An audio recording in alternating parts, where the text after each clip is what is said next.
Ang aming nasa puso at aming isip na ikaw, Ama, ang dahilan kung bakit buhay kami sa mundong ito.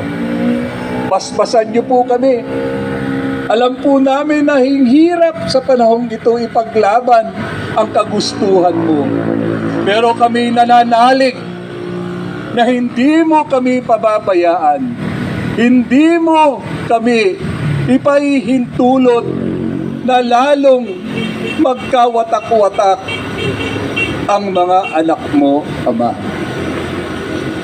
Sa huling, Ama, ikaw lang at wala na kaming ibang makakapitan. Sa pamagitan po ng iyong bugtong na anak na si Jesus, naway pakinggan mo po ang bawat isa sa amin. Alam po namin, mahal na mahal niyo po kami. Sana, Ama, tapusin niyo na po ang paghihirap ng kapwa po namin. Kung kami man po ay patuloy na nagkakasala sa iyo, patawarin niyo po kami. Kung ito man, pagkakasalang ito ay isang nagiging hablang o nagiging balakid sa pagbigay niyo po sa amin ng iyong pinangako na buhay na walang hanggan. Sabi niyo nga, huwag kaming mag-alala para bukas dahil kami ay nabubuhay araw-araw sa pamamagitan niyo po. Muli,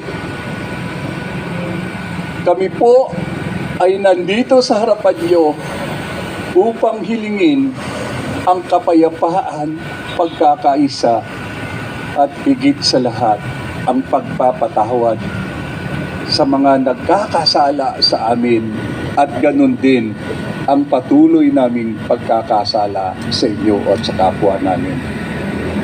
Walang imposible sa iyo, Ama. Kaya sa oras na to, sa ngalan ng anak na si Jesus, amin na pong inaangkin na diringgin mo ang bawat isa sa amin. Sa ngalan ng iyong anak na si Jesus. Amen.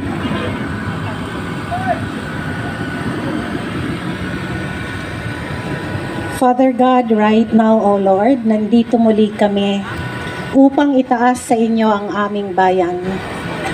Ngunit bago namin itaas ang aming bayan, O Diyos, kami na nandirito ay nagkakaisa